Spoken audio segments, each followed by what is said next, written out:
Hello friends, if any of you saw my last video, you might have thought, wow, the way restaurants in Michigan are handling the pandemic sure doesn't seem sustainable. And guess what? It wasn't. The Michigan Department of Health and Human Services, along with the governor, put some new restrictions in place, shutting down indoor dining for restaurants for the next 3 weeks. Which means, effectively, I'm quarantining again. Oh joy, these 4 walls. Currently, there's a lawsuit being filed to rescind that order, and I'd like to talk more about that. But if there's one thing that the first quarantine taught me is that these 4 walls can be depressing. So let's go outside, yes? The Michigan Restaurant and Lodging Association, along with Heirloom Hospitality Group and Suburban Inns, filed a lawsuit against the new epidemic orders. Essentially, they say the new order unfairly targets restaurants and would spell financial collapse for the restaurant industry in Michigan and hundreds of thousands of restaurant employees.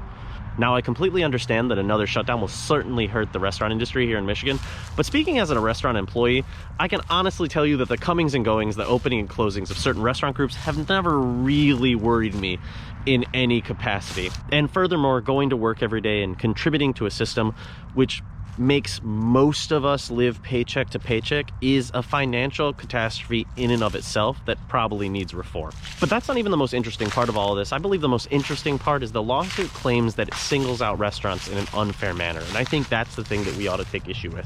Some of the complaints leveled against the order are things like the fact that you can still go get a tattoo or go get your hair done at a salon, but you can't go and eat at a restaurant afterwards, which on the one hand just plain sounds icky. It puts this unnecessary moral stratification on low-income jobs, trying to rank which one's more important, and that's just gross. But I think more dangerously, it absolutely disregards what a restaurant is meant to do and the safety of the people therein. The very idea of what a restaurant is a place for people to gather, take off their PPE, and move around a lot with their open mouths. Furthermore, trying to force it to stay open during a pandemic means that you're forcing all of us to work around people who are in those conditions, meeting together, taking off their masks, and essentially stirring up the air with all those possibly problematic molecules. It's an unfortunate thing, but the idea of running a restaurant in a pandemic is absolutely not possibly a moral thing to be doing.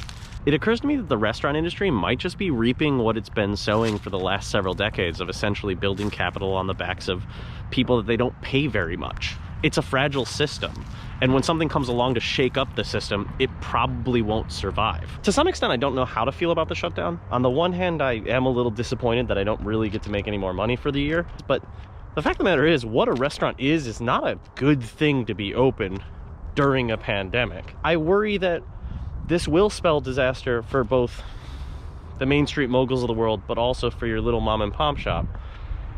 But I also recognize that for better or for worse, we are the service industry, and we might have to be of service in this one respect. It's hard to look at someone and tell them that they have to just let the ship sink with a little dignity, but I can't help thinking that that's the appropriate thing to do. I'm sure there's plenty of you who work in the restaurant industry that are probably screaming at your screen right now and telling me I'm completely mistaken, and maybe you're right, but I can't help shaking the feeling that the idea of forcing us to open back up when there's an exponentially larger number of cases happening every day just isn't right.